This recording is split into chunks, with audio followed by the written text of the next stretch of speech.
নমস্কার বন্ধুবান্ধবী এবং শ্রদ্ধেয় গুরুজনেরা, আপনাদের সবাইকে আমাদের চ্যানেলে স্বাগত জানাই। মানুষের আসল রূপ কখন চেনা যায়? যখন সময় খারাপ থাকে, নাকি যখন হঠাৎ করে বন্ধ থাকা ভাগ্যের দরজা খুলে যায়? সারা জীবন আমরা যে সম্পর্কগুলোকে প্রাণের চেয়েও বেশি আঁকড়ে ধরে রাখি, নিজের পেটে গামছা বেঁধে যাদের বড় করে তুলি, সেই রক্তের সম্পর্কগুলোই জীবনের এমন এক বাঁকে এসে এমন আচরণ করে যে আমাদের পায়ের তলার মাটি চিরতরে সরে যায়। আজকের আমাদের গল্প এমনই এক সাধারণ মধ্যবিত্ত মায়ের, যিনি সারা জীবন কেবল সন্তানদের জন্য হাড়ভাঙা পরিশ্রম করেছেন, নিজের সমস্ত শখ আহ্লাদ বিসর্জন দিয়েছেন। স্বামী ছিলেন অত্যন্ত সাদাসিধে এবং সরল পথের পথিক, কিন্তু স্বামীর মৃত্যুর পর হঠাৎ একদিন তার দরজায় এমন এক অচেনা মানুষ এসে উপস্থিত হয় এবং তার হাতে এমন একটি জিনিস দিয়ে যায়, যার ফলে তার সম্পূর্ণ সাধারণ জীবনটা এক রাতেই শিকড় শুদ্ধ কেঁপে ওঠে। সেই জিনিসটি ঠিক কী ছিল? সারা জীবন দারিদ্র্যে কাটানো স্বামী মৃত্যুর পর তার জন্য এমন কি ভয়ঙ্কর বড় রহস্য পেছনে ফেলে গিয়েছিলেন? এবং সবচেয়ে গুরুত্বপূর্ণ কথা হল, যখন এই রহস্যের কথা তার নিজের গর্ভজাত সন্তানরা জানতে পারে, তখন তারা এমন কি পদক্ষেপ নেয় যার ফলে একজন জন্মদাত্রীকে তার জীবনের সবচেয়ে কঠোর, অত্যন্ত ভয়াবহ এবং গায়ে কাঁটা দেওয়ার সিদ্ধান্তটি নিতে হয়? গল্পের শেষ শুনে আপনাদের চোখও জলে ভিজে উঠবে এবং মাথায় চিন্তার ঘূর্ণিঝড় শুরু না হয়ে পারবে না। চলুন তবে শোনা যাক আজকের এই অত্যন্ত রহস্যময়, সম্পর্কের অন্ধকার দিক তুলে ধরা এবং হৃদয় ছুঁয়ে যাওয়া গল্পটি। মাধবরাও মারা যাওয়ার আজ ঠিক ৬ মাস পূর্ণ হয়েছিল। পুনের আমাদের এই ২ কামরার সাধারণ বাড়িতে এখন কেবল তার স্মৃতি আর দেওয়ালে ঝোলানো তার সেই হাসি মুখের ছবিটিই অবশিষ্ট ছিল। দুপুরবেলা জানলা দিয়ে আসা রোদের একটা ফালি সরাসরি তার খালি আরাম কেদারায় এসে পড়েছিল।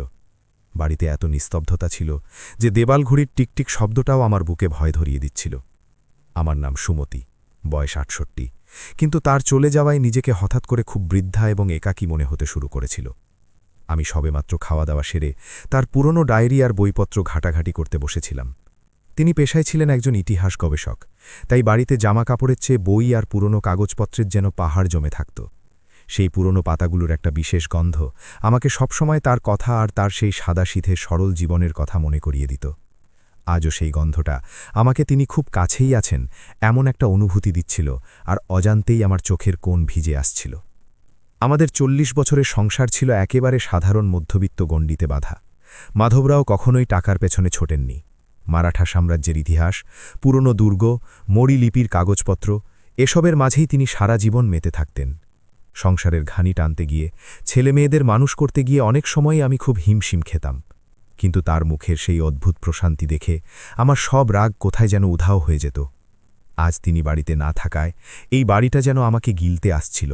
হঠাৎ দরজার বেল বেজে উঠল, আর আমি চমকে উঠে বাস্তবে ফিরলাম। এই ভর দুপুরে কে আসতে পারে? এই ভেবে আমি আঁচল দিয়ে চোখ মুছলাম এবং ধীর পায়ে এগিয়ে দিয়ে দরজা খুললাম। দরজা খুলতেই সামনে এক অচেনা কিন্তু অত্যন্ত রুচিশীল এক ভদ্রলোক দাঁড়িয়েছিলেন। পরনে কড়া ইস্ত্রি করা পোশাক, হাতে একটি কালো রঙের চামড়ার ব্যাগ এবং মুখে অত্যন্ত গম্ভীর কিন্তু শ্রদ্ধাশীল এক ভাব। সুমতি, তাই তো? আমি অ্যাডভোকেট দেশপাণ্ডে। অত্যন্ত শান্ত গলায় তিনি নিজের পরিচয় দিলেন। স্বাভাবিকভাবেই আমার কপালে ভাঁজ পড়ল। আমাদের এই সাধারণ বাড়িতে উকিলের কি কাজ? মাধবরাও তো অত্যন্ত সরল মানুষ ছিলেন। কোর্ট কাচারি বা পুলিশের সাথে তার কখনোই কোনো সম্পর্ক ছিল না। তাই দরজায় একজন উকিলকে দেখে আমার মনে একটু ভয় ভয় করতে লাগল। তবু আমি নিজেকে সামলে নিয়ে তাকে নম্রভাবে ঘরে ডাকলাম এবং সোফায় বসতে বললাম। তিনি সোফায় বসলেন এবং নিজের ভারী ব্যাগটি পাশে রাখলেন।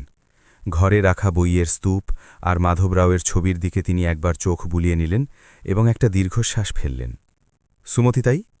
মাধবরাও তার মৃত্যুর আগে আমাকে এটি আপনার কাছে দিতে বলেছিলেন, তবে তার অত্যন্ত কড়া শর্ত ছিল যে তার মৃত্যুর ঠিক ৬ মাস পূর্ণ হলেই এই জিনিসটি আপনার হাতে তুলে দিতে হবে। তার এই কথায় আমার বুকের ভেতরটা কেঁপে উঠল। মাধবরাও আমার জন্য কিছু রেখে গেছেন, তাও আবার উকিলের মাধ্যমে? আমার মুখের বিভ্রান্তি দেখে উকিল সাহেব মুচকি হাসলেন এবং ব্যাগ থেকে একটা মোটা সিল গলা করা খাম বের করে বলতে লাগলেন, মাধবরাও আমাকে একটা পুরনো ঘটনার কথা আপনাকে মনে করিয়ে দিতে বলেছেন। ১৯৮৫ সালের কথা। তিনি আপনার সাথে একটা বাজি ধরেছিলেন। ১৯৮৫ সালের কথা শুনতেই হঠাৎ আমার মন ৪০ বছর পেছনে ফিরে গেল এবং চোখের সামনে সেই দৃশ্যটা যেন জীবন্ত হয়ে উঠল। আমাদের বিয়ের তখন মেরে কেটে ৫-৬ বছর হয়েছে। আমরা একটা ছোট্ট ভাড়া বাড়িতে থাকতাম। টাকার সবসময়ই টানাটানি চলত।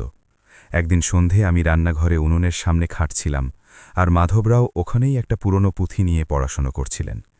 আমার কষ্টের দিকে তাকিয়ে তিনি হঠাৎ অত্যন্ত আদরের সাথে এবং একটু রসিকতা করে আমাকে বলেছিলেন, সুমে, আমার মতো এই পাগল এবং সবসময় ইতিহাসের মধ্যে মাথা গুজে থাকা মানুষের সাথে যদি তুমি ৪০ বছর সংসার টিকিয়ে রাখতে পারো না, তবে তোমাকে এমন একটা উপহার দেব যার কল্পনা তুমি স্বপ্নেও কখনো করনি।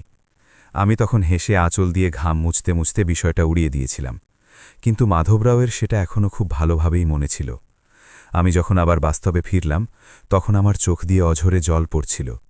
উকিল সাহেব অত্যন্ত শ্রদ্ধার সাথে সেই ভারী খামটি আমার হাতে রাখলেন। আমার হাত কাঁপছিল। কাঁপা কাঁপা আঙুলে আমি খামটি খুললাম। ভেতর থেকে অত্যন্ত ভারী এবং চমৎকার নকশা করা একটা সোনার চাবি নিচে পড়ে গেল। চাবিটির ওজন, তার সোনালি হলুদ রং আর তার ওপরের সেই অত্যন্ত সূক্ষ্ম ও পুরনো নকশা বুঝিয়ে দিচ্ছিল যে সেটি কোনো সাধারণ চাবি নয়। ওটা যেন কোনো পুরনো রাজবাড়ি বা সিন্দুকের চাবি বলে মনে হচ্ছিল। সাথে মাধবরাওয়ের হাতের লেখার একটি বন্ধ চিঠি ছিল, আর একটি মোটা কাগজের ওপর কোলাপুরের কাছে পানহালগড়ের পাদদেশে অবস্থিত একটি অজানা জায়গার ঠিকানা লেখা ছিল। কিন্তু উকিল সাহেব, এসব কি? এই চাবিটা কিসের? আর এই ঠিকানা?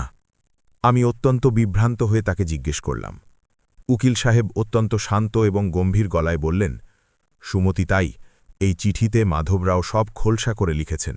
ওখানে গেলে আপনি সব প্রশ্নের উত্তর পেয়ে যাবেন।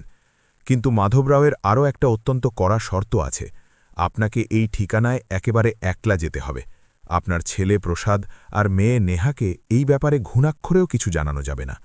তিনি এই গোপনীয়তার ওপর বিশেষ জোর দিয়েছিলেন। এই কথা শুনে আমি বড়সড় একটা ধাক্কা খেলাম। পায়ের তলার মাটি সরে যাওয়ার মতো মনে হল। প্রসাদ আর নেহাকে কেন বলা যাবে না?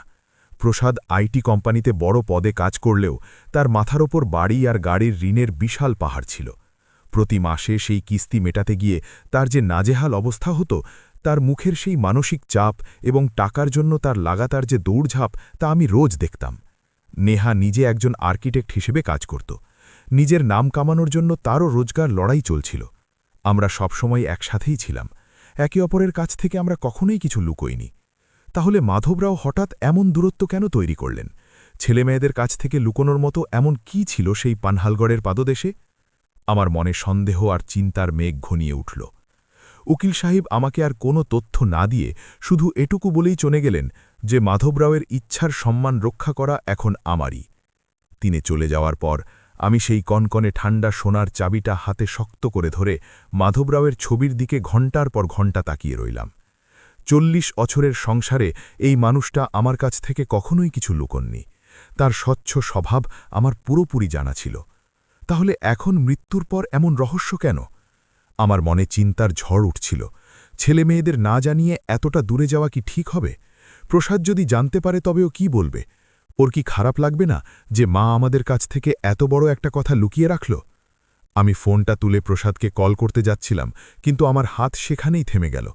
মাধবরাও আজ পর্যন্ত জীবনে যা কিছুই করেছিলেন, তার পেছনে সবসময়ই একটা গভীর ভাবনা আর দূরদৃষ্টি থাকত।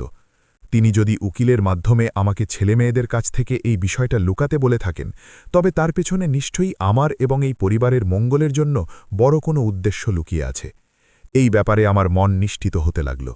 স্বামীর এই শেষ কথাগুলোর ওপর এবং তার বিশ্বাসের ওপর ভর করে আমি আমার মাতৃত্বকে এবং সন্তানদের প্রতি আমার টানকে কিছুক্ষণের জন্য সরিয়ে রাখলাম।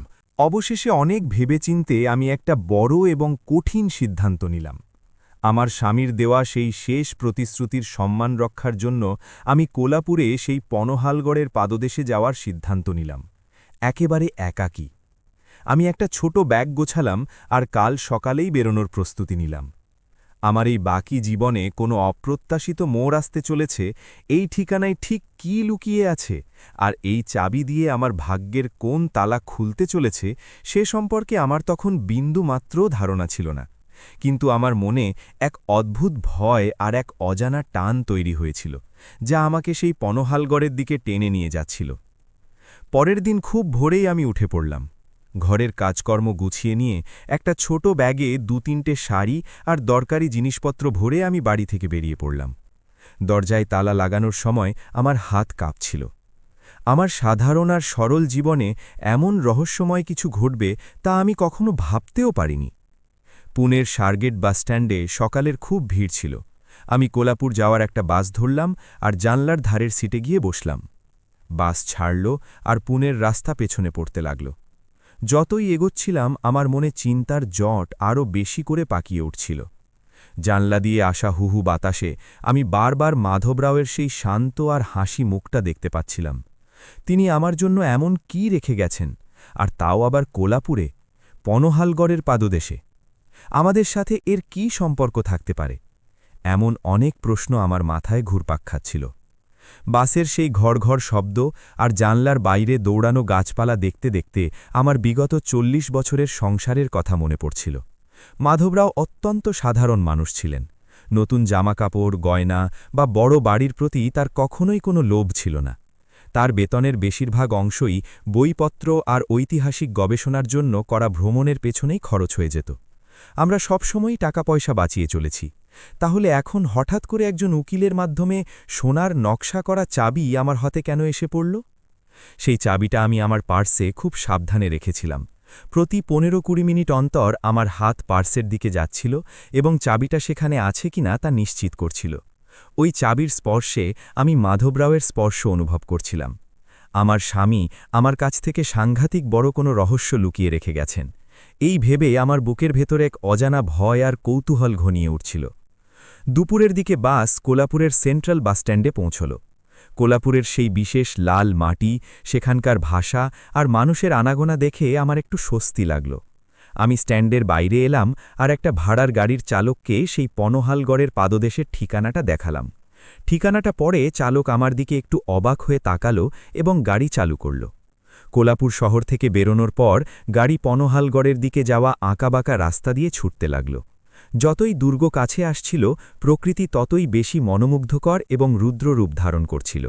সবুজ পাহাড়, ঘন জঙ্গল আর হাওয়ায় সেই এক অদ্ভুত শীতলতা আমার মনের ধুকপুকানি বাড়িয়ে দিচ্ছিল। প্রায় ১.৫ ঘণ্টার যাত্রার পর গাড়ি একটি অত্যন্ত শান্ত এবং গহীন অরণ্যের মতো মনে হওয়া এক বাঁকে এসে থামল। মাসি, এটাই সেই ঠিকানা। এখান থেকে এগিয়ে আপনাকে হেঁটে যেতে হবে, চালক জানালো। আমি টাকা দিলাম এবং গাড়ি থেকে নিচে নামলাম। গাড়ি চলে যাওয়ার পর আমি চারদিকে নজর ঘোরালাম আর আমার পায়ের তলার মাটি সরে গেল। আমার সামনের বিশাল দৃশ্যের উপর আমার নিজেরই বিশ্বাস হচ্ছিল না। ঘন জঙ্গল আর আকাশছোঁয়া গাছপালার ঠিক মাঝখানে এক প্রকাণ্ড বিশাল ১০০ বছরের পুরনো ঐতিহাসিক এক রাজবাড়ি মাথা উঁচু করে দাঁড়িয়ে আছে। কালো পাথরে তৈরি এই রাজবাড়িটি এতই বিশাল ছিল যে এর চারদিকের পাঁচিল কোনো ছোট দুর্গের মতো মনে হচ্ছিল। এর কাঠের স্তম্ভগুলো, ওপরের তলার নকশা করা জানলাগুলো আর অত্যন্ত মজবুত নির্মাণশৈলী দেখে আমি আক্ষরিক অর্থেই অবাক হয়ে গেলাম। এত পুরনো রাজবাড়ি হওয়া সত্ত্বেও একে অত্যন্ত সুন্দরভাবে আর যত্ন সহকারে সংরক্ষণ করা হয়েছিল। সদর দরজায় একটি বড় আর মসৃণ কাঠের ফলকে অত্যন্ত সুন্দর মরি ও দেবনাগরী লিপিতে খোদাই করা ছিল মাধবওয়াড়া। এই নামটা পড়েই আমার চোখ দিয়ে অঝরে জল বইতে লাগল। আমার স্বামীর নামের এত বড় রাজবাড়ি আর আমার এর বিন্দু বিসর্গও জানা ছিল না। আমি ভারী পায়ে সেই রাজবাড়ির সদর দরজার দিকে এগিয়ে গেলাম। সেই দরজা ছিল সেগুন কাঠের তৈরি, অত্যন্ত মজবুত, আর তাতে পিতলের চোঁকা পেরেক গাঁথা ছিল। দরজার ঠিক মাঝখানে এক প্যাল্লায় বড় আর অত্যন্ত পুরনো আমলের একটা তালা ঝুলছিল। আমার হাত প্রচণ্ড কাঁপছিল। আমি পার্স থেকে সেই নকশা করা সোনার চাবিটি বের করলাম। আমার নিঃশ্বাস ভারী হয়ে আসছিল। আমি চাবিটি সেই বিশাল তালায় ঢোকালাম। তালাটা খুব পুরনো হলেও চাবি ভেতরে যেতেই মাখনের মতো অনায়াসে ঘুরে গেল আর এক ভারী ঝনঝন শব্দের সাথে তালাটা খুলে গেল। আমি আমার ২ হাত দিয়ে জোর লাগিয়ে সেই কাঠের সদর দরজাটা পেছনের দিকে ঠেললাম। দরজা খুলতেই এক অত্যন্ত মনোরম আর রাজকীয় দৃশ্য আমার চোখের সামনে ভেসে উঠল। ভেতরে এক অত্যন্ত প্রশস্ত উঠোন, উঠোনের ঠিক মাঝখানে একটা সুন্দর আর চমৎকার তুলসী মঞ্চ ছিল, আর চারপাশে সবুজে ঘেরা অত্যন্ত পরিপাটি একটা বাগান ফুটেছিল। আমি উঠোনে প্রবেশ করতেই ভেতর থেকে এক বয়স্ক কিন্তু অত্যন্ত রুচিশীল এবং শান্ত চেহারার ভদ্রলোক, যিনি আমার আসার অপেক্ষাতেই ছিলেন, তিনি এলেন। তার পরনে পরিষ্কার সাদা কুর্তা, মাথায় কোলাপুরি ফেটা আর চোখে অত্যন্ত শ্রদ্ধার ভাব। আমাকে দেখেই তিনি এগিয়ে এলেন এবং অত্যন্ত নম্রভাবে হাত জোড় করে নমস্কার করলেন। আসুন সুমতি তাই, এই রাজবাড়িতে আপনাকে স্বাগত। আমি সকাল থেকেই আপনার জন্য অপেক্ষা করছিলাম।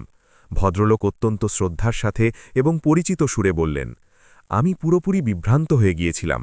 আমি আজ পর্যন্ত এই মানুষটিকে কখনোই দেখিনি। আপনি কে, আর আপনি আমার নাম জানলেন কি করে? এই রাজবাড়ি কার? আমার মুখে প্রশ্নের বন্যা বয়ে গেল। ভদ্রলোক মুচকি হাসলেন আর অত্যন্ত শান্তভাবে বললেন, সুমতি তাই, আমার নাম সখারাম। আমি এই মাধবওয়াড়ার প্রধান ব্যবস্থাপক এবং পাহারাদার। মাধবরাও আমাকে আপনার আসার ব্যাপারে আগে থেকেই সবকিছু জানিয়ে রেখেছিলেন। সখারাম কাকার কথা শুনে আমি আরও বড় ধাক্কা খেলাম। মাধবরাও, কিন্তু এই রাজবাড়ি, এসব কি? সখারাম কাকা, আমার স্বামী তো আমাকে এই রাজবাড়ি সম্পর্কে কখনোই কিছু বলেননি। আমরা তো পুনেতে একটা দুকামরার ভাড়া বাড়িতে জীবন কাটিয়ে দিলাম। আমার গলার স্রোতে বিস্ময়, বিভ্রান্তি আর অজান্তেই একটু রাগ ও উঁকি দিচ্ছিল। সখারাম কাকা অত্যন্ত সমঝদারের মতো আমার দিকে তাকালেন। সুমতি তাই, মাধবরাও এই ঐতিহাসিক রাজবাড়ি আজ থেকে ঠিক 15 বছর আগে কিনেছিলেন। তখন এই রাজবাড়িটি একটু ভাঙাচোরা অবস্থায় ছিল, কিন্তু মাধবরাও অত্যন্ত গোপনে কাউকে সন্দেহ করার সুযোগ না দিয়ে এই রাজবাড়ির সংস্কার করেছিলেন। এই রাজবাড়িটি তিনি শুধু এবং শুধুমাত্র আপনার জন্যেই তৈরি করেছেন। এখানকার প্রতিটি পাথর, এখানকার প্রতিটি খোদাই করা কাজ তিনি আপনার পছন্দ অনুযায়ী কুড়িয়েছেন। আপনার অবাক হওয়াটা অত্যন্ত স্বাভাবিক, কিন্তু আপনি আগে ভেতরে আসুন। পুনে থেকে যাত্রা করে আপনি নিশ্চয়ই খুব ক্লান্ত। আগে একটু বিশ্রাম নিন। মাধবরাও আপনার জন্যে আজ একটা চিঠি রেখে গেছেন, তাতে আপনার মনের এই সব প্রশ্নের উত্তর আপনি নিশ্চয়ই পেয়ে যাবেন। সখারাম কাকা অত্যন্ত শ্রদ্ধার সাথে আমাকে রাজবাড়িটি ঢোকার অনুরোধ করলেন।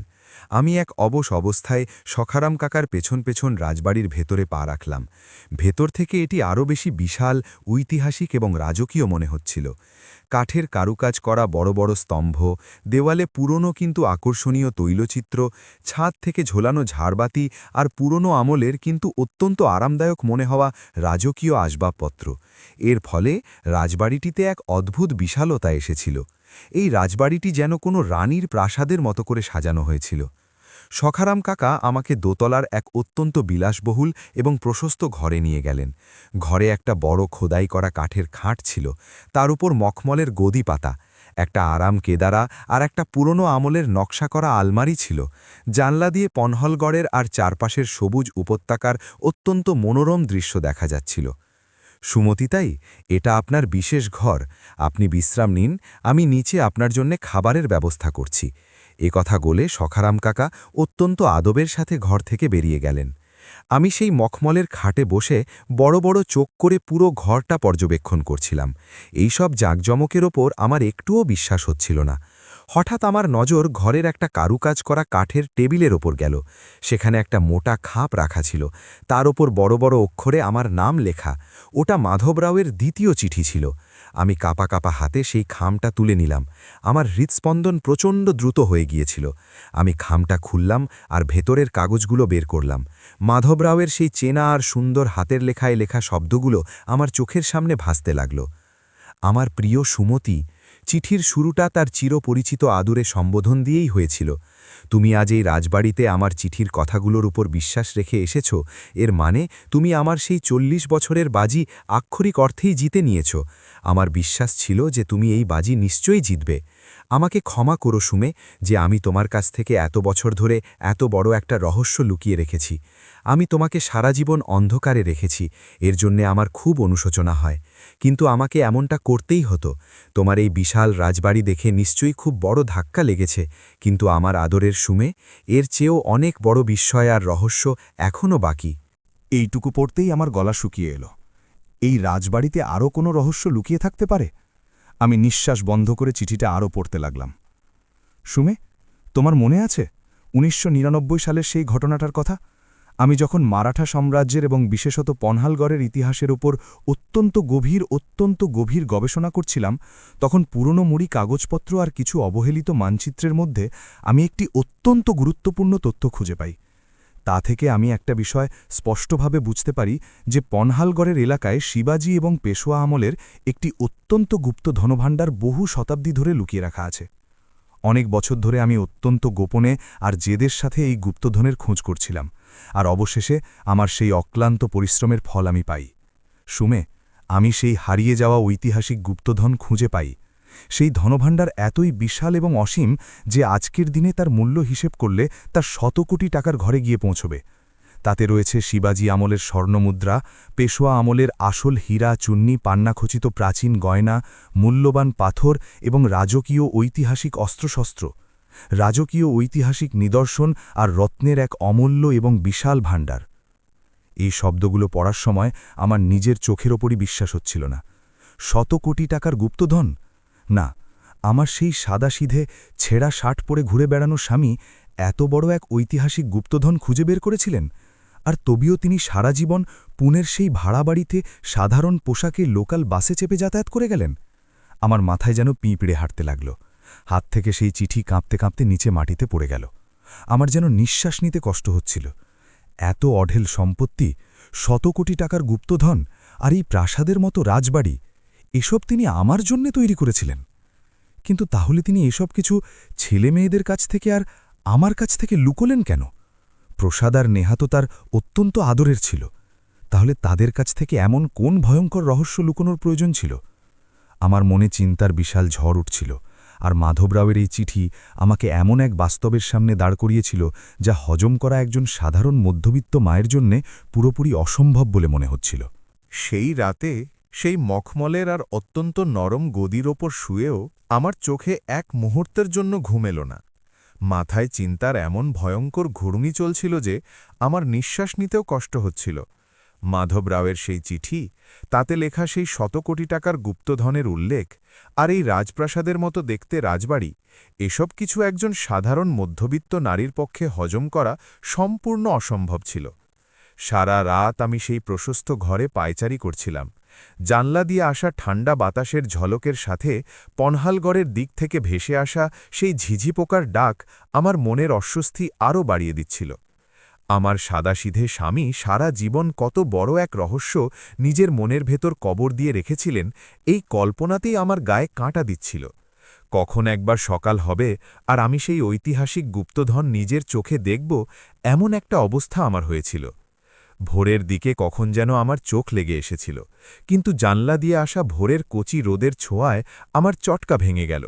আমি তড়িঘড়ি উঠে স্নান সেরে নিলাম, আর কালকের পরা সেই সাধারণ সুতির শাড়িটা বদলে একটা পরিষ্কার শাড়ি পরলাম। আমি ঘরের বাইরে এসে দেখলাম সখারাম কাকা বাইরের দালানে আমার জন্যই অপেক্ষা করে দাঁড়িয়ে আছেন। তার মুখে আজও সেই শান্ত, আশ্বস্ত করা এবং অত্যন্ত শ্রদ্ধার ভাব। আমাকে দেখেই তিনি হাতজোড় করলেন এবং বললেন, সুমতি তাই, চলুন, মাধবরাও আপনার জন্য যে সত্যিকারের ঐতিহাসিক সম্পদ প্রাণের চেয়েও বেশি যত্নে রক্ষা করে রেখেছিলেন, সেটা দেখার এখন সময় এসেছে। তিনি আমাকে কড়া নির্দেশ দিয়েছিলেন যে আপনি আসার পরের দিন সকালেই আপনাকে যেন সেই গুপ্তধন দেখানো হয়। সখারাম কাকার এই কথা শুনে আমার বুকের ধুকপুকানি বেড়ে গেল। আমি কোনো কথা না বলে চুপচাপ তার পেছনে হাঁটতে লাগলাম। সখারাম কাকা আমাকে রাজবাড়ির একেবারে ভেতরের এবং এক অন্ধকার মনে হওয়া সরু সিঁড়ির দিকে নিয়ে গেলেন। পাথরের তৈরি সেই সিঁড়ি সোজা রাজবাড়ির মাটির তলার ভল্টে চলে গিয়েছিল। যতই আমরা নিচে নামছিলাম, বাতাসের ঠান্ডা ভাব আর একটা স্যাঁতস্যাঁতে পুরনো গন্ধ ততই বাড়ছিল।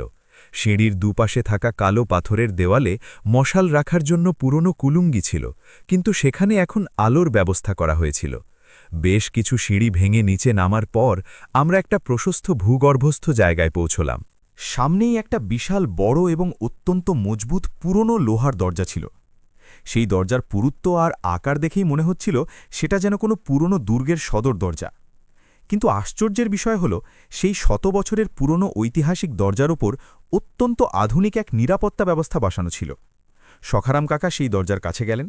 সেখানে দেওয়ালে অত্যন্ত বুদ্ধিমত্তার সাথে লুকিয়ে রাখা একটা প্যানেল ছিল। কাকা সেখানে কোনো একটা গোপন সাংকেতিক শব্দ টাইপ করলেন এবং নিজের আঙুলের ছাপ সেখানে দিলেন। সেই মেশিনে একটা সবুজ আলো জ্বলে উঠল, আর ভেতর থেকে কোনো বড় চাকা ঘোড়ার মতো এক ভারী এবং ঝনঝন শব্দ এলো। সেই বিশাল এবং অভেদ্য মনে হওয়া লোহার দরজাটি অত্যন্ত ধীর গতিতে এবং একটা বিশেষ শব্দের সাথে নিজে নিজেই খুলতে শুরু করল। মাধবরাও এই পুরনো রাজবাড়িতে এত উন্নত এবং গুপ্ত নিরাপত্তা ব্যবস্থা কিভাবে বসালেন তা ভেবে আমি চরম অবাক হচ্ছিলাম। দরজা পুরো খুলতেই ভেতর থেকে আসা হলদেটে এবং অত্যন্ত ঝকঝকে আলোয় আমার চোখ আক্ষরিক অর্থেই ধাঁধিয়ে গেল। আমি ভয় পেতে পেতে ভেতরে পা রাখলাম, আর আমার মুখ থেকে একটা শব্দও বেরোল না। সামনের দৃশ্য যে কোনো সাধারণ মানুষের জ্ঞান হারানোর মতোই ছিল।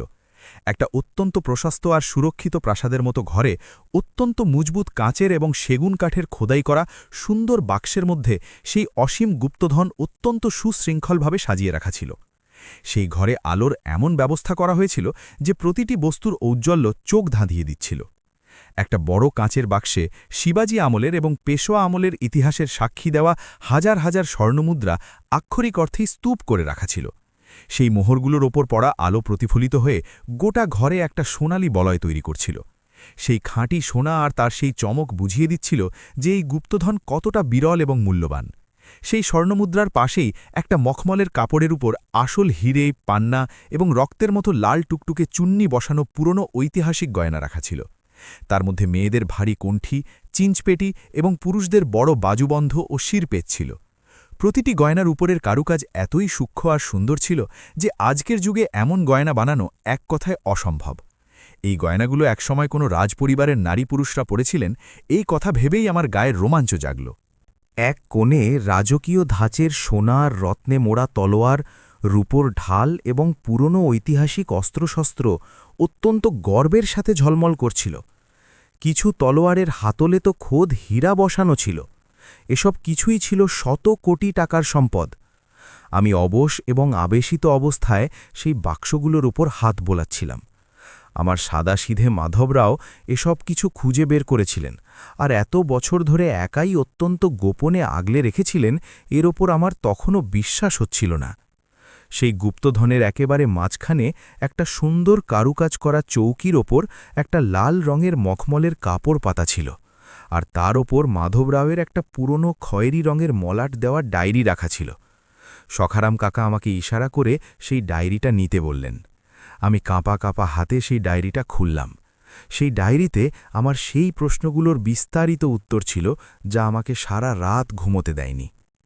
আমি কাঁপা কাঁপা হাতে সেই ডায়েরিটা খুললাম। সেই ডায়েরিতে আমার সেই প্রশ্নগুলোর বিস্তারিত উত্তর লেখা ছিল যা আমাকে সারা রাত ঘুমোতে দেয়নি। ডায়েরির প্রথম পাতাতেই মাধবরাও লিখেছিলেন, সুমে, এই অসীম গুপ্তধন দেখার পর তোমার মনে আসা প্রথম এবং অত্যন্ত স্বাভাবিক একটা প্রশ্ন আমার জানা আছে। এত বিপুল সম্পত্তি থাকা সত্ত্বেও আমরা সারা জীবন কেন দারিদ্র্যে কাটালাম? আর এই সমস্ত জাকজমক আমি প্রসাদ আর নেহার কাছ থেকে কেন লুকোলাম? তোমার মনে হয়তো আমার প্রতি রাগও তৈরি হয়েছে, কিন্তু সুমে, এই সব কিছু আমি অত্যন্ত ভেবেচিন্তেই করেছি। পরের পাতায় তিনি তার মনের সেই ভয়ঙ্কর ভয়ের কথা প্রকাশ করেছিলেন। মাধবরাও লিখেছিলেন, সুমে, আমাদের ছেলেমেয়ে প্রসাদ আর নেহা মোটেই খারাপ নয়। তারা সংস্কারী এবং নিজের পায়ে দাঁড়ানোর জন্য সততার সাথে লড়াই করছে। প্রসাদ এখন কোথায় নিজের জীবনে থিতু হচ্ছে, নেহা তার নিজের অস্তিত্ব তৈরি করার জন্য কষ্ট করছে। কিন্তু সুমে, মানুষের স্বভাব খুব অদ্ভুত হয়। যখন মানুষের জীবনে হঠাৎ করে কোনো ঘাম না ঝরিয়ে, কোনো লড়াই না করে শত কোটি টাকার সম্পত্তি এসে পড়ে, তখন তার পা আর মাটিতে থাকে না। অঢেল টাকার নেশা মানুষের বুদ্ধি ভ্রষ্ট করে দেয়। যদি তারা এই গুপ্তধনের একটুও আঁচ পেত, তবে তারা পরিশ্রমের মূল্যকে কানাকড়িও মনে করত না। তার কথায় কথায় একজন বাবার দুশ্চিন্তা স্পষ্ট বোঝা যাচ্ছিল। সুমে, বিনা পরিশ্রমে পাওয়া টাকার কারণে তাদের স্বপ্ন, তাদের পরিশ্রম করার জেদ, আর সবচেয়ে বড় কথা হল তাদের এবং আমাদের মধ্যেকার সম্পর্কগুলো চিরতরে শেষ হয়ে যেত। সম্পর্কে একবার যদি টাকা আর সম্পত্তির স্বার্থ ঢুকে পড়ে, তবে নিখাদ ভালোবাসার গলা টিপে হত্যা করা হয়। প্রসাদ আর নেহা একে অপরের প্রাণের শত্রু হয়ে দাঁড়াত। আমি চাইনি যে আমার ছেলেমেয়েদের জীবন টাকার নেশায় ডুবে গিয়ে পথভ্রষ্ট হোক। আমি চেয়েছিলাম তারা নিজেদের ঘামের রোজগারের তৃপ্তিটুকু অনুভব করুক। আর সে কারণেই আমি আমার বুকে পাথর চাপা দিয়ে এই শত কোটি টাকার গুপ্তধন তাদের কাছ থেকে এবং তোমার কাছ থেকেও লুকিয়ে রেখেছি। আমাকে ক্ষমা করো। পরের কথাগুলো পড়ার সময় আমার চোখ দিয়ে অঝরে জল পড়তে লাগল, আর পাতার ওপর চোখের জলের ফোঁটা টপ টপ করে ঝরে পড়তে লাগল। তিনি আরও লিখেছিলেন, সুমে, তুমি সারা জীবন আমার সেই সাধারণ আর দারিদ্র্যের সংসারে কখনোই কোনো অভিযোগ করনি।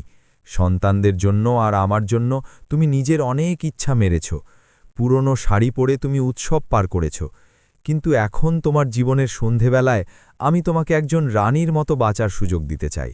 এই রাজবাড়ি, এই ঐতিহাসিক গুপ্তধন এবং এখানকার প্রতিটি কণা শুধু এবং শুধুমাত্র তোমার আত্মসম্মানের জন্য। এরপর থেকে তুমি আর কারো বোঝার নিচে, সন্তানদের আশ্রয়ে বা চাপে বেঁচে থাকবে না। তুমি এই মাধবওয়াড়া এবং এই গুপ্তধনের একমাত্র মালকিন, একজন সত্যিকারের রানীর মতো। এখন তুমিই ঠিক করো তোমাকে ভবিষ্যতে কি করতে হবে। মাধব রাওয়ের সেই অসীম দূরদৃষ্টি, সন্তানদের সম্পর্কে তার সেই পরিষ্কার ভাবনা আর আমার প্রতি তার সেই তীব্র স্বার্থহীন ভালোবাসা দেখে আমি আক্ষরিক অর্থেই আপ্লুত হয়ে গেলাম। একটা মানুষ নিজের পরিবারের মঙ্গলের জন্য নিজের ইচ্ছাকে কিভাবে দমিয়ে রাখতে পারে আর এত বড় সম্পত্তি লুকিয়ে রেখে একটা সাধারণ জীবন কাটাতে পারে, এর মাধব রাওই হয়তো পৃথিবীর একমাত্র উদাহরণ। সেই ডায়েরিটা বুকে শক্ত করে জড়িয়ে ধরে আমি সেখানেই সেই গুপ্তধনের সামনে মাটিতে বসে পড়লাম এবং ফুপিয়ে ফুপিয়ে অনেকক্ষণ ধরে কাঁদতে লাগলাম। আমার কান্নার মাঝে মাধব রাওয়ের প্রতি আমার শ্রদ্ধা এখন হাজার গুণ বেড়ে গিয়েছিল। তার সিদ্ধান্ত কতটা সঠিক এবং কঠোর ছিল তার উপলব্ধি ভেতর থেকে আমাকে কাঁপিয়ে দিচ্ছিল। অনেকক্ষণ কাদার পর আমি চোখের জল মুছলাম এবং মনে মনে অত্যন্ত দৃঢ়, কখনোই না বদলানোর মতো একটা সিদ্ধান্ত নিলাম। মাধবরাও আমার উপর যে অসীম বিশ্বাস রেখেছিলেন তাতে আমি আমার শেষ নিঃশ্বাস পর্যন্ত কখনো আঁচড় লাগতে দেব না। আমি অত্যন্ত আত্মবিশ্বাসের সাথে উঠে দাঁড়ালাম। আমার সেই সাদাসিধে আর ভয় পাওয়া রূপটা এখন কোথায় যেন উধাও হয়ে গিয়েছিল। আমি সখারাম কাকার দিকে ফিরে অত্যন্ত দৃঢ় এবং রাজকীয় গলায় বললাম, কাকা, মাধবরাও এই ঐতিহাসিক সম্পদ আমার হাতে সঁপে দিয়েছেন। তিনি আমাকে রানীর সম্মান দিয়েছেন। আমি এখন এখান থেকে আর কোথাও ফিরে যাব না। এই রাজবাড়িতেই থেকে আমি তার এই বিশ্বাসের, এই রাজবাড়ির এবং এই গুপ্তধনের নিজের প্রাণের বিনিময় হলেও রক্ষা করব। আমার এই সংকল্প শুনে সখারাম কাকার মুখে অত্যন্ত তৃপ্তি আর শ্রদ্ধার হাসি ফুটে উঠল। তিনি সম্মানের সাথে মাথা নোয়ালেন এবং আক্ষরিক অর্থেই আমার এক নতুন জীবনের সূচনা হল। মাধববাড়ায় থাকতে থাকতে এখন ঠিক 1 সপ্তাহ কেটে গিয়েছিল। এই 7 দিনে আমার জীবন যেন একটা নতুন খোলস ধারণ করেছিল। রাজবাড়ির সেই রাজকীয় পরিবেশে সখারাম কাকার এবং অন্যান্য পরিচারকদের দেওয়া অসীম সম্মানের মাঝে আমি নিজেকে একজন সত্যিকারের রানীর মতো অনুভব করছিলাম। সকালে উঠে রাজবাড়ির বিশাল বাগানে হাঁটাহাঁটি করা, দুপুরের দিকে রাজবাড়িতে রাখা পুরনো ঐতিহাসিক গ্রন্থ পড়া আর রাতের বেলা পনহালগড় থেকে আসা ঠান্ডা বাতাসের অনুভব নিতে নিতে রাজবাড়ির জানলা দিয়ে প্রকৃতি দর্শন করা, এটাই এখন আমার রোজকার রুটিন হয়ে দাঁড়িয়েছিল। এই নতুন আর অত্যন্ত শান্ত জীবনে আমি অতীতের দারিদ্র্য আর দৌড়ঝাঁপ পুরোপুরি ভুলে গিয়েছিলাম।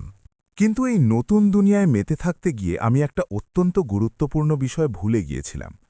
সেটা হলো পুনেতে থাকা আমার সন্তানদের, প্রসাদ আর নেহাকে আমার এই যাত্রা সম্পর্কে কোনো ধারণাই না দেওয়া।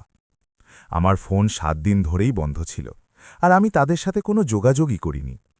এদিকে পুনেতে অবশ্য অন্য রামায়ণ শুরু হয়েছিল। আমার ফোন লাগাতার বন্ধ থাকায় প্রসাদ আর নেহা ভীষণ ভয় পেয়ে গিয়েছিল। মা হঠাৎ কোথায় উধাও হয়ে গেল, বাড়িতে নেই, ফোন লাগছে না, এই চিন্তায় তাদের রাতের ঘুম উড়ে গিয়েছিল। শেষে কোনো উপায় না দেখে প্রসাদ ব্যাংকে গিয়ে আমার খোঁজ খবর নেয়। সেখানে সে আমার ফোন পেতে হওয়া লেনদেনগুলো দেখে একটু ধাক্কা খায়। কোলাপুরের বাসের টিকিট, সেখান থেকে পানহালগড়ের পাদদেশ পর্যন্ত করা ভাড়ার গাড়ির টাকা, এই সব কিছু তার ব্যাংক স্টেটমেন্টের তথ্য থেকে সামনে এসেছিল। একজন সাধারণ এবং কখনোই একা বাড়ির বাইরে পা না রাখা মা হঠাৎ কোলাপুরে কেন যাত্রা করল, এই চিন্তায় তাদের মনে সন্দেহ জাগল। তাদের মনে হলো যে আমি হয়তো স্বামীর মৃত্যুর দুঃখে কোনো ভুল সিদ্ধান্ত নিয়ে ফেলিনি তো, অথবা কেউ আমাকে ভুল বুঝিয়ে নিয়ে যায়নি তো। দুপুরবেলা আমি বসার ঘরে একটা পুরনো আরাম কেদারায় বসে বই পড়ছিলাম। এমন সময় রাজবাড়ির হলে রাখা আমার ফোনটা বেজে উঠল। সখারাম কাকা শ্রদ্ধার সাথে আমাকে ডাকলেন, সুমতি তাই, পুনে থেকে প্রসাদ রাওয়ের ফোন এসেছে। আমি শান্তভাবে বইটা পাশে রাখলাম এবং ফোনটা হাতে নিলাম। ওপাশ থেকে প্রসাদের অত্যন্ত রাগী আর চড়া গলা ভেসে এলো, মা, তুমি কোথায় আছো? গত 7 দিন ধরে আমরা এখানে পুনেতে প্রাণ হাতে করে বসে আছি। আমরা পুলিশে অভিযোগ করতে যাচ্ছিলাম। তুমি হঠাৎ কোলাপুরে কেন গেলে? আর আমাদের না জানিয়ে এভাবে চলে যাওয়া কি তোমাকে মানায়? তার গলা সারা বসার ঘরে গম গম করছিল। তাতে উদ্বেগের চেয়ে আমার ওপর অধিকার খাটানোর সুরটাই বেশি ধরা পড়ছিল। আমি একটা দীর্ঘশ্বাস নিলাম। 1 সপ্তাহ আগের সেই ভীতসন্ত্রস্ত ঘাবড়ে থাকা সুমতি এখন এই রাজবাড়িতে কোথায় যেন হারিয়ে গেছে। আমার গলায় এখন এই ঐতিহাসিক রাজবাড়ির আর সেই অসীম গুপ্তধনের একটা অন্যরকম আত্মবিশ্বাস চলে এসেছিল। আমি অত্যন্ত শান্ত আর দৃঢ় গলায় বললাম, প্রসাদ, আগে তোমার গলার আওয়াজ নিচু করো। আমি অত্যন্ত সুরক্ষিত আছি এবং আমার পুরো জ্ঞান আছে। আমার কিছুই হয়নি। আমার সেই রাশভারী আর শান্ত স্বর শুনে ওপাশে প্রসাদ এক মুহূর্তের জন্য থমকে গেল। মা আমাদের সাথে আর এত আত্মবিশ্বাসের সাথে কখনোই কথা বলেনি। এতে সে নিশ্চয়ই ধাক্কা খেয়েছিল। কিন্তু প্রসাদ সঙ্গে সঙ্গেই নিজেকে সামলে নিয়ে বলল, মা, তুমি এসব কি বলছো? আর ব্যাংক অ্যাকাউন্টে এই কোলাপুরের গাড়ির লেনদেনগুলো কিভাবে দেখা যাচ্ছে? তুমি ওখানে কার কাছে গেছো? তোমাকে কেউ ভুল বুঝিয়ে ওখানে নিয়ে গেছে নাকি? তোমার আশেপাশে কে আছে? একই সময়ে নেহাও পেছন থেকে এলো। মা, তুমি প্লিজ আমাদের সত্যিটা বলো। বাবা মারা যাওয়ার পর থেকে তুমি কিছু একটা লুকোচ্ছ আমাদের কাছ থেকে। এই হঠাৎ করে বাড়ি থেকে পালিয়ে যাওয়ার মতো করে যাওয়ার কি দরকার ছিল? ছেলেমেয়েদের এই প্রশ্নের বন্যা শুনে আমার হঠাৎ মাধব রাওয়ের ডায়েরিতে লেখা কথাগুলো মনে পড়ে গেল। টাকা আর সম্পত্তির গন্ধ মানুষকে কিভাবে বদলে দেয় তার প্রমাণ এখন আমি পেতে শুরু করেছিলাম। আমার ছেলেমেয়েরা এখন আমার ব্যাংক অ্যাকাউন্ট আর লেনদেন যাচাই করছিল। আমি অত্যন্ত শান্তভাবে অথচ দৃঢ়তার সাথে তাদের বললাম, তোমাদের যদি সত্যি আমার এত চিন্তা হয়ে থাকে আর আমার সম্পর্কে ওঠার সমস্ত প্রশ্নের উত্তর চাই, তবে কালকের মধ্যেই কোলাপুরে পনহালগড়ের পাদদেশে চলে এসো। আমি তোমাদের একটা ঠিকানা এখন মেসেজ করছি। সেখানে এলে তোমরা সব কিছু বুঝতে পারবে। কিন্তু একটা কথা মনে রেখো, এখানে এসে কোনো রকমের নাটক আমি সহ্য করব না। এই বলে আমি ফোনটা কেটে দিলাম এবং সখারাম কাকাকে বলে ওদের এই রাজবাড়ির ঠিকানাটা পাঠিয়ে দিলাম। ফোন রাখার পর আমার মুখে এক অদ্ভুত প্রশান্তি ছিল। আমার সাদাসিধে আর আবেগপ্রবণ মাতৃত্বের আজ আক্ষরিক অর্থেই পরীক্ষা হতে চলেছিল। মাধব রাওয়ের ভয় সত্যি প্রমাণিত হয় নাকি আমার ছেলেমেয়েরা টাকার চেয়ে আমাকে বেশি গুরুত্ব দেয়, সেটা দেখার সময় এখন ঘনিয়ে এসেছিল। পরের দিন দুপুরের দিকে একটি ভাড়ার গাড়িতে করে প্রসাদ আর নেহা পনহালগড়ের পাদদেশে সেই গহীন অরণ্যের মতো বাঁকে এসে পৌঁছল। গাড়ি থেকে নামার পর তাদের চোখের সামনে দাঁড়িয়ে থাকা সেই কালো পাথরের বিশাল আর ঐতিহাসিক রাজবাড়ি দেখে তারা আক্ষরিক অর্থেই হতবাক হয়ে গেল। ঘন জঙ্গলে লুকিয়ে থাকা এই প্রাসাদের মতো দেখতে রাজবাড়ি, তার সেই নকশা করা কাঠের স্তম্ভ আর বিশাল সদর দরজা দেখে তাদের পা সেখানেই থমকে গেল। নেহা, মা আমাদের এই ঠিকানাতেই ডেকেছে না? এটা তো কোনো ঐতিহাসিক প্রাসাদ বলে মনে হচ্ছে। প্রসাদ অবিশ্বাসের সাথে রাজবাড়ির দিকে তাকিয়ে বলল। সদর দরজার উপর খোদাই করা মাধববাড়া নামটা পড়ে তো তাদের পায়ের তলায় সরে গেল। সখারাম কাকা অত্যন্ত আদবের সাথে সেই সদর দরজা খুললেন এবং তাদের ভেতরে ডাকলেন। আসুন প্রসাদ রাও, আসুন নেহাতাই, সুমতিতাই আপনাদেরই অপেক্ষা করছেন।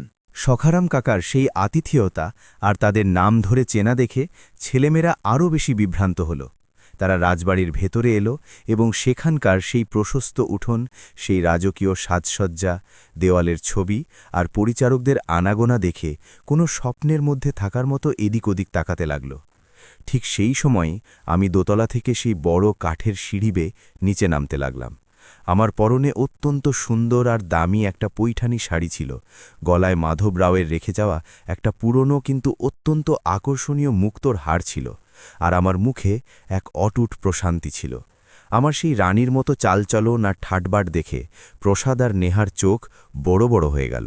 তাদের সাদাসিধে মায়ের ওপর তাদের বিশ্বাসই হচ্ছিল না।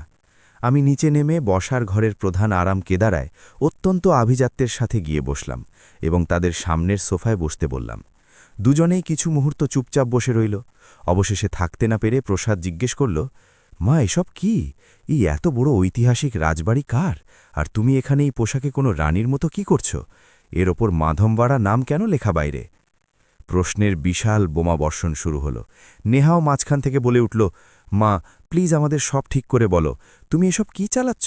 আমরা সাধারণ মধ্যবিত্ত মানুষ, আমাদের সাথে এই রাজপ্রাসাদের কি সম্পর্ক? তাদের মুখের বিভ্রান্তি আর অবাক ভাব আমি স্পষ্ট দেখতে পাচ্ছিলাম। আমি অত্যন্ত ধৈর্যের সাথে কথা বলতে শুরু করলাম। শান্ত হও দুজনেই, এই রাজবাড়ি অন্য কারো নয়, তোমাদের আর আমার। তোমাদের বাবা মাধব রাও 15 বছর আগে এই ঐতিহাসিক রাজবাড়ি অত্যন্ত গোপনে কিনেছিলেন এবং এর সংস্কার করিয়েছিলেন। এই কথা শুনতেই প্রসাদ লাফিয়ে উঠে দাঁড়াল। বাবা, 15 বছর আগে? কিন্তু মা, বাবার কাছে এত টাকা কোথা থেকে এলো? আমরা তো সারা জীবন ইএমআই আর ঋণের বোঝার নিচেই বেঁচেছি। আমাকে ইঞ্জিনিয়ারিংয়ে ভর্তি করানোর সময় বাবাকে ধার করতে হয়েছিল। তাহলে তিনি এমন রাজপ্রাসাদ কিভাবে কিনলেন? প্রসাদের গলায় এখন বিস্ময়ের সাথে সাথে এক ধরনের ক্ষোভ আর অবিশ্বাসও মিশেছিল। আমি তাকে শান্ত হয়ে বসতে বললাম এবং মাধব রাওয়ের সেই চিঠি আর ডায়েরির সূত্র ধরে সত্যিটা বলতে শুরু করলাম। 1999 সালে বাবা তার গবেষণার সময় পনহালগড়ের আশেপাশে এক অত্যন্ত বড় ঐতিহাসিক গুপ্তধনের খোঁজ পেয়েছিলেন। তাতে শত শত বছর আগের শিবাজী আমলের স্বর্ণমুদ্রা, পেশোয়া আমলের আসল হীরা, চুন্নি পান্না খচিত প্রাচীন গয়না আর রাজকীয় সোনার তলোয়ার ছিল। সেই গুপ্তধন তিনি অত্যন্ত সুরক্ষিতভাবে এই রাজবাড়িতেই মাটির নিচের ভল্টে লুকিয়ে রেখেছিলেন। আর ছেলেমেয়েরা সেই ঐতিহাসিক গুপ্তধনের আজকের মূল্য শত কোটি টাকার ঘরে। আমি অত্যন্ত শান্তভাবে সেই শত কোটির অঙ্কটা উচ্চারণ করলাম, আর বসার ঘরে একদম পিন পতন নিস্তব্ধতা ছেয়ে গেল। একটা সূচ পড়লেও আওয়াজ শোনা যাবে এমন স্তব্ধতা সেখানে তৈরি হল। শত কোটি! এই শব্দটা কানে পড়তেই প্রসাদ আর নেহার মুখের ভাব একেবারে মুহূর্তের মধ্যে বদলাতে শুরু করল। শুরুতে থাকা সেই ধাক্কা আর অবিশ্বাস এখন এক অন্যরকম লোভের আকার নিতে শুরু করেছিল। প্রসাদের চোখে আমি হঠাৎ এক অদ্ভুত চিকমিকানি দেখতে পেলাম। তার মুখের পেশিগুলো টানটান হয়ে গেল, আর তার মাথায় যেন তার বাড়ির ঋণের আর ইএমআইয়ের অঙ্কগুলো শূন্যে মিলিয়ে গিয়ে সেখানে শত কোটির অঙ্ক ঘুরতে শুরু করল। নেহার চোখেও এক প্রকারের লোভী আর ব্যবসায়িক স্বার্থ ঝলক দিয়ে গেল। সে হয়তো নিজের বড় আর্কিটেক্ট অফিস আর বিলাসবহুল জীবনযাত্রা চোখের সামনে দেখতে পাচ্ছিল। তারা দুজনেই এখন আমার দিকে একজন মা হিসাবে তাকাচ্ছিল না, বরং একজন অঢেল সম্পত্তির মালকিন এবং সেই সম্পত্তির চাবি হিসাবে দেখছিল। তাদের চোখের সেই বদলে যাওয়া খিদে আর সেই ভয়ঙ্কর স্বার্থ দেখে আমার বুকের ভেতরটা ছ্যাঁত করে উঠল। মাধবরাও ডায়েরিতে যে ভয়ঙ্কর ভয়ের কথা লিখেছিলেন তা আজ আমার চোখের সামনে জ্যান্ত দাঁড়িয়েছিল। টাকা আমার ছেলেমেয়েদের চোখে পর্দা টানতে শুরু করেছিল। রাজবাড়িতে 2 দিন কিভাবে কেটে গেল তা আমি নিজেই বুঝতে পারলাম না। প্রথম দিনে গুপ্তধনের খবর পাওয়ার পর প্রসাদ আর নেহার মুখে যে একটা সাদামাটা ধাক্কা খাওয়া ভাব ছিল তা এখন পুরোপুরি মুছে গিয়েছিল। সেই জায়গায় এখন অত্যন্ত ঠান্ডা আর হিসেবি স্বার্থ জন্ম নিয়েছিল। রাজবাড়ির সেই শান্ত আর পবিত্র পরিবেশ এখন তাদের সারাক্ষণের ফিসফিসানি আর টাকার হিসেব নিকেশে ঘোলাটে হতে শুরু করেছিল। আমার মনে হয়েছিল যে এতদিন পর দেখা হলে ওরা আমাকে ভালোবেসে জড়িয়ে ধরবে, বাবার মৃত্যুর পর আমি নিজেকে কিভাবে সামলালাম তার খোঁজ খবর নেবে। কিন্তু তেমন কিছুই হলো না। তাদের চোখে এখন শুধু আর শুধু সেই ভল্টে লুকিয়ে থাকা শত কোটি টাকার সম্পত্তিই ঘুরছিল। মায়ের মমতা আর বাবার স্মৃতি, এই দুটো জিনিসই যেন সেই অঢেল সোনার আলোয় পুড়ে ছাই হয়ে গিয়েছিল। খাবারের টেবিলেও এখন তাদের আলোচনার বিষয় পুরোপুরি বদলে গিয়েছিল। সাধারণ ডাল ভাত আর বাবার স্মৃতির উপর জমাট বাঁধা গল্পের জায়গা এখন সম্পত্তি কিভাবে সামলাতে হবে, কিভাবে ট্যাক্স বাঁচাতে হবে, আর এত বড় অঙ্ক কিভাবে সাদা টাকায় আনা যায়, এই ধরনের শুষ্ক আর ব্যবসায়িক আলোচনা নিয়েছিল। প্রসাদ তার ল্যাপটপে সারাক্ষণ কোনো না কোনো হিসেব নিকেশ করত। মা, এত বড় সম্পত্তি এভাবে মাটির তলায় পড়ে থাকাটা ঠিক নয়। ইনকাম ট্যাক্সের হানা পড়লে সব বাজে আপ্ত হয়ে যাবে। আমাদের অবিলম্বে কোনো না কোনো আইনি উপায় বের করতে হবে। এমনভাবে সে আমাকে বোঝাচ্ছিল যেন আমাকে জ্ঞান দিচ্ছে। তার কথায় আমাকে বাঁচানোর কোনো চিন্তা ছিল না, বরং সেই সম্পত্তি যেন সরকারের হাতে চলে না যায় সেই ভয়টাই বেশি ছিল। সে আমাকে এখন আর মা মনে না করে একজন অশিক্ষিত আর বাস্তব জ্ঞানহীন বুড়ি মনে করতে শুরু করেছিল। তৃতীয় দিন সকালে প্রসাদ সোজা আমার ঘরে এলো। তার মুখে এক অদ্ভুত ধরনের মানসিক চাপ আর চোখে না লুকোনো লালসা ছিল। মা, তুমি বাবার করা এই অবিচার কিভাবে সহ্য করতে পারছ? আমি এখানে পুনেতে নিজের বাড়ির ইএমআই ভরার জন্য কাঁদছি, গাড়ির লোনের জন্য ব্যাংকে চক্কর কাটছি, আর বাবা এত শত কোটি টাকা এখানে মাটির তলায় পচিয়ে রেখেছেন। এটা অত্যন্ত ভুল। সে একটু চড়া গলায় বলতে শুরু করল। সে সরাসরি গুপ্তধন থেকে একটা বড় ভাগের দাবি আমার কাছে পেশ করল। মা, আমাকে এর থেকে আমার ভাগ এক্ষুনি চাই। আমি আমার সমস্ত ধার মিটিয়ে পুনেতে একটা বড় আইটি কনসালটেন্সি শুরু করব। তুমি এই গুপ্তধন এভাবে চেপে রাখতে পারো না, ওটা আমারও অধিকার। নিজের বাবার করা ত্যাগের প্রতি তার এক কানাকড়িরও দাম অবশিষ্ট ছিল না। এসব দেখে আমার বুকটা ফেটে যাচ্ছিল। অন্যদিকে নেহার আচরণও কিছু আলাদা ছিল না। সে রাজবাড়ির প্রত্যেক কোণায় ঘুরে সেখানকার পুরনো ঐতিহাসিক জিনিসপত্রের, কাঠের কারুকার্যের আর নকশা করা স্তম্ভগুলোর নিজের মোবাইলে ছবি তুলছিল। সে রাজবাড়িটাকে নিজের বাড়ি না ভেবে একটা কমার্শিয়াল প্রজেক্ট বানিয়ে ফেলেছিল। সে আমাকে বলল, মা, তুমি আমাকে ভোল্টের ওই পেশোয়া আমলের গয়নাগুলো একবার দেখাও না। আমি ওগুলোর ছবি তুলে আমার পরিচিত কিছু হাই প্রোফাইল ক্লায়েন্টকে পাঠাবো। আমরা এই পুরনো গয়না আর ঐতিহাসিক জিনিসপত্রের একটা বড় প্রদর্শনী করতে পারি। আমার আর্কিটেকচার ফার্ম আর ইন্টেরিয়র বিজনেস এতে একদম শিখরে পৌঁছে যাবে। আর হ্যাঁ, এই রাজবাড়িটাকে আমরা একটা হেরিটেজ রিসর্ট হিসেবে ডেভেলপ করব। এখান থেকে কোটি কোটি টাকার রোজগার শুরু হবে। তার সেই নিছক টাকায় মোড়া শব্দগুলো শুনে আমার বমি পাচ্ছিল।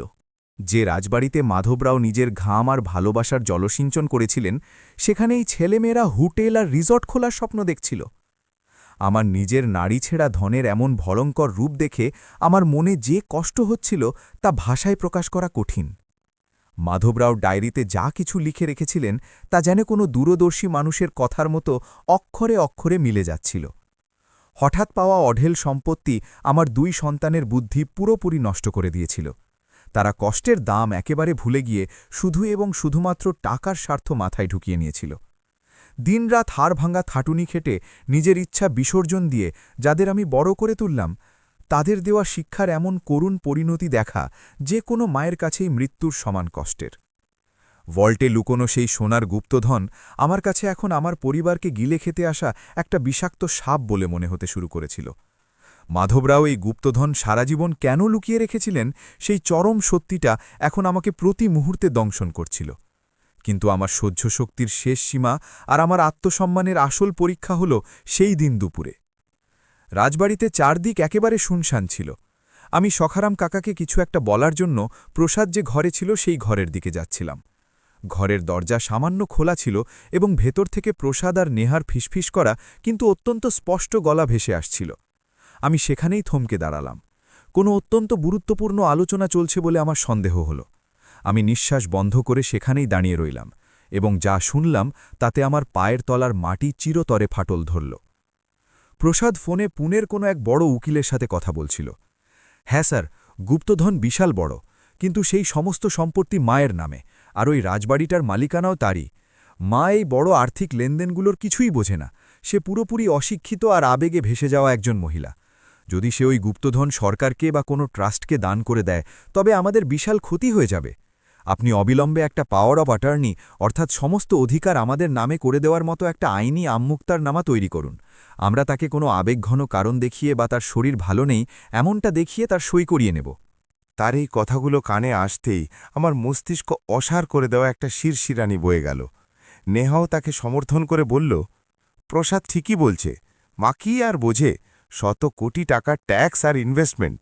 সে ওই সখারাম কাকার আর বাবার সেকেলে চিন্তাভাবনার প্রভাবে আছে।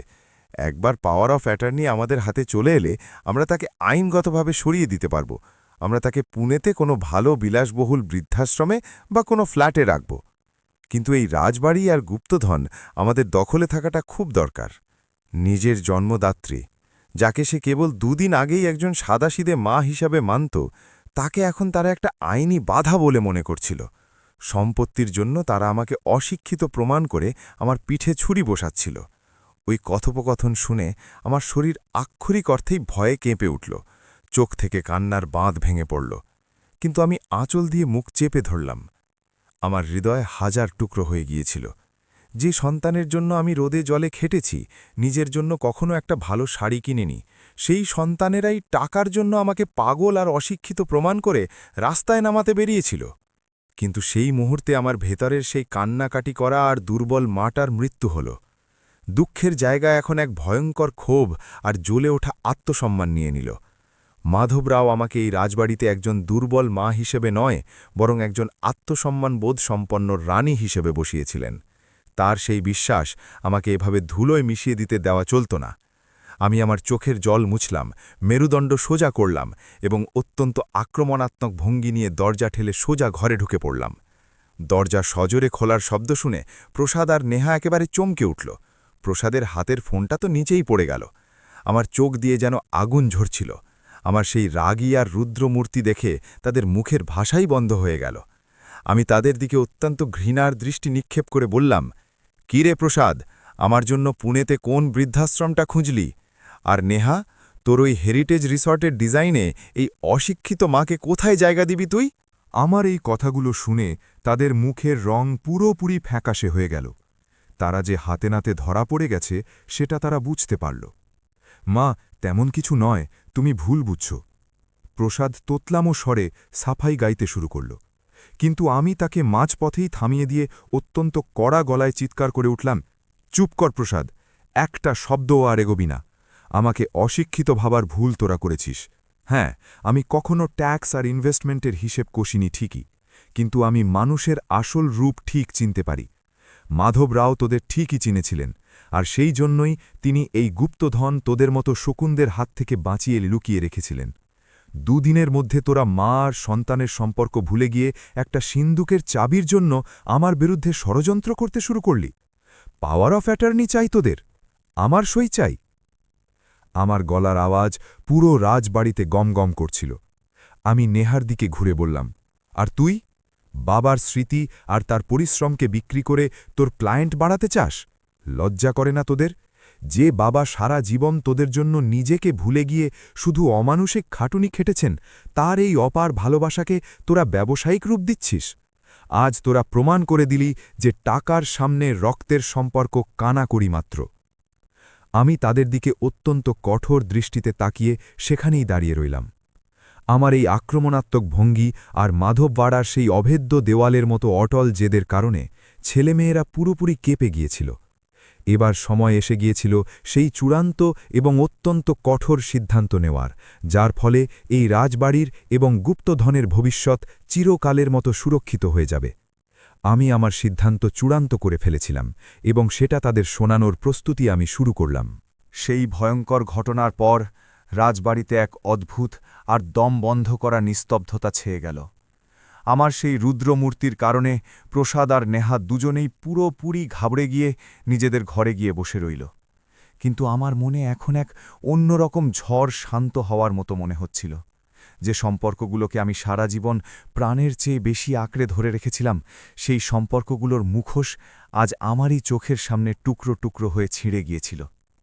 এখন আমার চোখে এক ফোঁটা জলও অবশিষ্ট ছিল না। কান্নাকাটির সময় পেরিয়ে গিয়েছিল।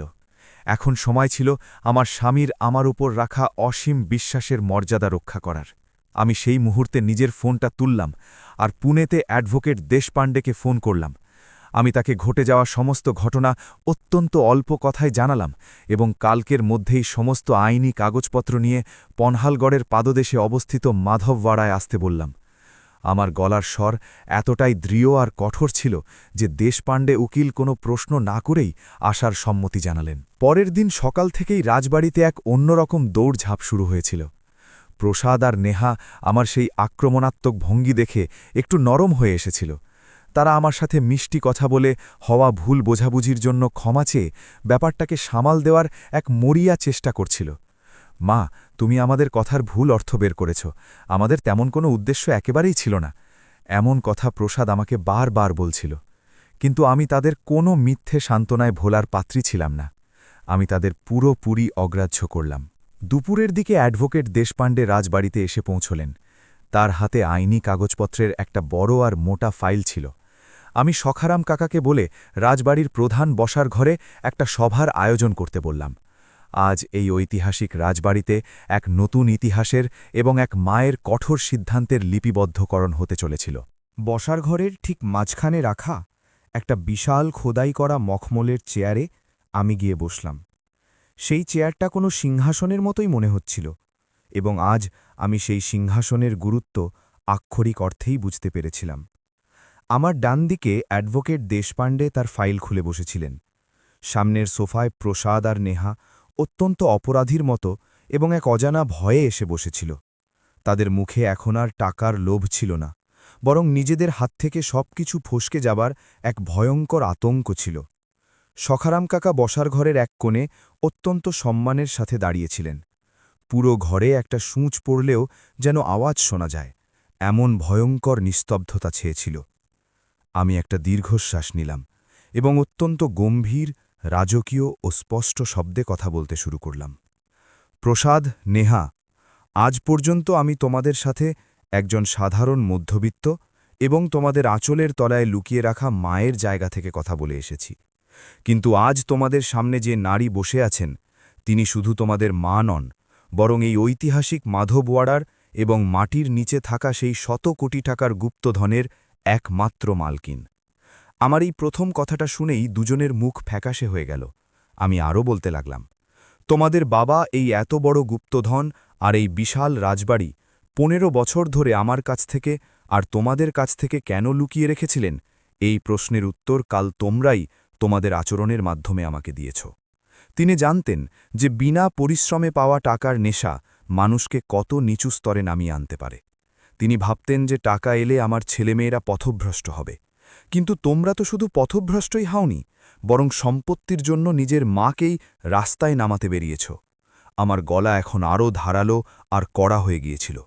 প্রসাদ, তোর নিজের ইএমআই মেটানোর জন্য আর একটা বড় ব্যবসা শুরু করার জন্য এই গুপ্তধনের ভাগ চাইছিল, তাই না? আর নেহা, তোর এই ঐতিহাসিক রাজবাড়িকে হোটেল আর রিসর্ট বানিয়ে তোর ক্লায়েন্ট বাড়াতে হতো। এখানেই না থেমে আমি অশিক্ষিত আর আবেগে ভেসে যাওয়া বুড়ি এটা ভেবে তোরা নিজেদের মধ্যে আমার কাছ থেকে আম্মুক্তার নামা অর্থাৎ সমস্ত আইনি অধিকার তোদের নামে লিখিয়ে নেবার যে চক্রান্ত করেছিলি, সেটা শুনে আমার মাতৃত্বকে আক্ষরিক অর্থেই হত্যা করা হয়েছে। যে বাবা নিজে ছেঁড়া জামাকাপড় পরে তোদের উচ্চশিক্ষা দিয়েছেন, যে মা নিজের সমস্ত শখ মেরে তোদের বড় করেছেন, তাদের তোরা একদিনে একটা বাধা বলে মনে করতে শুরু করলি। তোমাদের বাবা এই সম্পত্তি, এই রাজবাড়ি তোমাদের এই নিচু স্বার্থের জন্য নয়, বরং আমার আত্মসম্মানের জন্য আমাকে দিয়েছেন। আর সেই আত্মসম্মানকে আমি এভাবে ধুলোয় মিশতে দেব না। আমার এই দীর্ঘ এবং বজ্রকঠিন কথায় প্রসাদ আর নেহা আক্ষরিক অর্থেই মাটির সাথে মিশে গিয়েছিল। তাদের মুখ থেকে একটা শব্দও বেরোচ্ছিল না। আমি অ্যাডভোকেট দেশপাণ্ডের দিকে তাকালাম এবং তাকে কাগজপত্র পড়ার ইশারা করলাম। আমি আবার সন্তানদের দিকে ঘুরে আমার চূড়ান্ত সিদ্ধান্ত শোনাতে শুরু করলাম। আজ আমি এই মুহূর্তে একটা অত্যন্ত গুরুত্বপূর্ণ এবং কঠোর সিদ্ধান্ত নিচ্ছি। তোমাদের বাবা যে ঐতিহাসিক এবং বিরল গুপ্তধন খুঁজে বের করেছেন, সেটা এই দেশের, মহারাষ্ট্রের এবং মারাঠা সাম্রাজ্যের এক গৌরবময় ইতিহাস। সেই গুপ্তধন তোমাদের মতো স্বার্থপর মানুষদের বিলাসিতার জন্য এবং হোটেল রিসর্টের ব্যবসার পেছনে যাতে খরচ না হয়, তার জন্য আমি আজ মাধবরাও ঐতিহাসিক চ্যারিটেবল ট্রাস্ট স্থাপনের আনুষ্ঠানিক ঘোষণা করছি। ট্রাস্ট শব্দটা শুনতেই প্রসাদ লাফিয়ে উঠে দাঁড়াল, কিন্তু আমি তাকে হাত দিয়েই নিচে বসতে বললাম এবং আরও বললাম, হ্যাঁ, মাধবরাও চ্যারিটেবল ট্রাস্ট। এই রাজবাড়ির এবং মাটির নিচে থাকা সেই শত কোটি টাকার গুপ্তধনের সম্পূর্ণ মালিকানা আজ থেকে এই ট্রাস্টের নামে থাকবে। এই ট্রাস্টের মাধ্যমে শিবাজি আমলের এবং পেশওয়া আমলের ইতিহাসের উপর গবেষণা করা ছাত্রছাত্রীদের জন্য বড় সাহায্য গড়ে তোলা হবে। বিরল ঐতিহাসিক কাগজপত্র এবং নিদর্শন সংরক্ষণের জন্য এই সম্পত্তির ব্যবহার হবে। যতদিন আমি জীবিত আছি, ততদিন আমি এই ট্রাস্টের প্রধান ট্রাস্টি এবং এই রাজবাড়ির মালকিন থাকব। আর আমার অবর্তমানে এই সমস্ত অধিকার ইতিহাস ও প্রত্নতত্ত্ব বিভাগের অত্যন্ত সৎ এবং বিশেষজ্ঞ মানুষদের কমিটির কাছে চলে যাবে। আমি কিছুক্ষণ থামলাম এবং অত্যন্ত কঠোর শব্দে সেই শেষ আঘাতটি হানলাম। আর সবচেয়ে গুরুত্বপূর্ণ কথা হল, এই ট্রাস্টে, এই ঐতিহাসিক রাজবাড়িতে বা মাটির নিচের সেই শত কোটি টাকার গুপ্তধনে তোমাদের অর্থাৎ প্রসাদ আর নেহার কোনো ধরনের আইনি, পারিবারিক বা নৈতিক অধিকার থাকবে না। তোমরা এই সম্পত্তি থেকে একটা কানাকড়িও পাবে না। আর সেই রকম সমস্ত আইনি লিপিবদ্ধকরণ মাধবরাও আগে থেকেই করে রেখেছিলেন, যার ওপর আজ আমি আমার সই করে দিয়েছি। এই সিদ্ধান্ত শুনতেই তাদের পায়ের তলার মাটি ফেটে গেল। তাদের সেই ভয়ঙ্কর স্বার্থ, তাদের বোনা সেই সমস্ত চক্রান্ত এবং কোটি কোটি টাকার সম্পত্তির যে রঙিন স্বপ্ন তারা এঁকেছিল, তা এক নিমেষে চুরমার হয়ে গেল। প্রসাদ কোনো আইনি যুক্তি খাড়া করার চেষ্টা করল। কিন্তু মা, আমরা তোমার আইনি উত্তরাধিকারী, তুমি আমাদের সম্পত্তি থেকে বেদখল করতে পারো না। কিন্তু এবার অ্যাডভোকেট দেশপাণ্ডে তাকে অত্যন্ত কড়া ভাষায় শুনিয়ে দিলেন, প্রসাদ রাও, আইনের ভাষা আপনি আমাকে শেখাতে আসবেন না। মাধবরাও অত্যন্ত বুদ্ধিমত্তার সাথে এই সম্পত্তির সম্পূর্ণ অধিকার সুমতি তাইকে দিয়ে গেছেন, আর সুমতি তাইয়ের তার জীবদ্দশায় এই সম্পত্তির দান বা ট্রাস্ট করার 100% অধিকার রয়েছে। আপনাদের সমস্ত আইনি পথ এখন চিরকালের জন্য বন্ধ হয়ে গেছে। আপনাদের এখন এখান থেকে চুপচাপ চলে যাওয়ার মধ্যেই মঙ্গল। উকিলের এই স্পষ্টীকরণের ফলে তাদের অবশিষ্ট আশাটুকুও শেষ হয়ে গেল। নিজেদের সমস্ত চাল যে ব্যর্থ হয়েছে এবং মায়ের ত্যাগের যে ক্রূর পরিহাস তারা করেছিল, তার ফল যে তারা পেয়েছে তা তারা বুঝতে পারল। প্রচণ্ড অপমানিত, হতাশ এবং পরাজিত অবস্থায় তারা দুজনেই উঠে দাঁড়াল। তারা মাথা নিচু করে একটা শব্দও না বলে নিজেদের ব্যাগগুলো তুলে নিল এবং তারা রাজবাড়ির সদর দরজার দিকে হাঁটতে শুরু করল। আমি আমার সেই মখমলের চেয়ার থেকে উঠলাম না, বা তাদের থামানোর কোনো চেষ্টাও করলাম না। একসময় তাদের একটু চোট লাগলে আমার প্রাণ কেঁদে উঠত, কিন্তু আজ তারা এত বড় রাজবাড়ি থেকে চিরকালের মতো অপমানিত হয়ে বেরিয়ে যাচ্ছিল, তবু আমার তাদের জন্য একটুও দুঃখ বা অনুশোচনা হচ্ছিল না। টাকার জন্য জন্মদাত্রীকে বিক্রি করতে যাওয়া সন্তানদের জন্য আমার মনে এখন আর কোনো জায়গা অবশিষ্ট ছিল না। তারা রাজবাড়ি থেকে বেরিয়ে যাওয়ার পর রাজবাড়িতে আবার একবার সেই রাজকীয় এবং অত্যন্ত পবিত্র নিস্তব্ধতা বিরাজ করল। সখারাম কাকা অত্যন্ত তৃপ্তির সাথে এবং অতি সম্মানের সাথে আমার সামনে হাত জোড় করলেন। তার চোখে আজ আমার প্রতি এক অন্যরকম ভক্তি দেখা যাচ্ছিল। অ্যাডভোকেট দেশপাণ্ডে সমস্ত আইনি প্রক্রিয়া সম্পন্ন করে পুনের উদ্দেশ্যে রওনা হলেন। আমি অত্যন্ত শান্ত পায়ে হেঁটে আমার সেই দোতলার প্রশস্ত ঘরে গেলাম। আজ আমার গায়ে থাকা সাদামাটা জামাকাপড়গুলো আমার কাছে কোনো রাজকীয় পোশাকের মতো মনে হচ্ছিল। আমার মেরুদণ্ড সোজা ছিল এবং মাথার ওপর দায়িত্বের কিন্তু অত্যন্ত গর্বের এক অদৃশ্য বোঝা ছিল। আমি ঘরের সেই পুরনো কাঠের কারুকাজ করা বড় জানলার কাছে গিয়ে দাঁড়ালাম। বাইরে সূর্য ধীরে ধীরে পনহালগড়ের এবং সেই সবুজে ঘেরা পাহাড়ের পেছনে অস্ত যাচ্ছিল। আকাশে গেরুয়া, লাল আর সোনালি রঙের এক অদ্ভুত আভা ছড়িয়ে পড়েছিল। সূর্যের সেই সোনালি রশ্মি সোজা জানলা দিয়ে এসে আমার মুখে পড়ছিল এবং আমাকে এক অদ্ভুত তেজ দিচ্ছিল। আমি আমার গলার সেই পুরনো মুক্তোর হাটটি এবং পার্সে থাকা সেই সোনার নকশা করা চাবিটি অত্যন্ত স্নেহের সাথে স্পর্শ করলাম। সারা জীবন সন্তানদের জন্য হাড়ভাঙা খাটুনি খাটা এক সাধারণ মা আজ নিজের আত্মসম্মানের জন্য এবং স্বামীর অটল বিশ্বাসের মর্যাদা রাখতে যে দৃঢ় সিদ্ধান্ত নিয়েছে তার জন্য আমার প্রচণ্ড গর্ব হচ্ছিল। সেই অস্তগামী সূর্যের দিকে অত্যন্ত তৃপ্ত এবং প্রশান্ত দৃষ্টিতে তাকিয়ে আমি মনে মনেই অত্যন্ত গর্ব আর ভালোবাসার সাথে বলে উঠলাম, মাধব রাও, আমি তোমার বাজি জিতেছি। আজ আমি আক্ষরিক অর্থেই আমার স্বামীর রানী হয়েছি। ধন্যবাদ।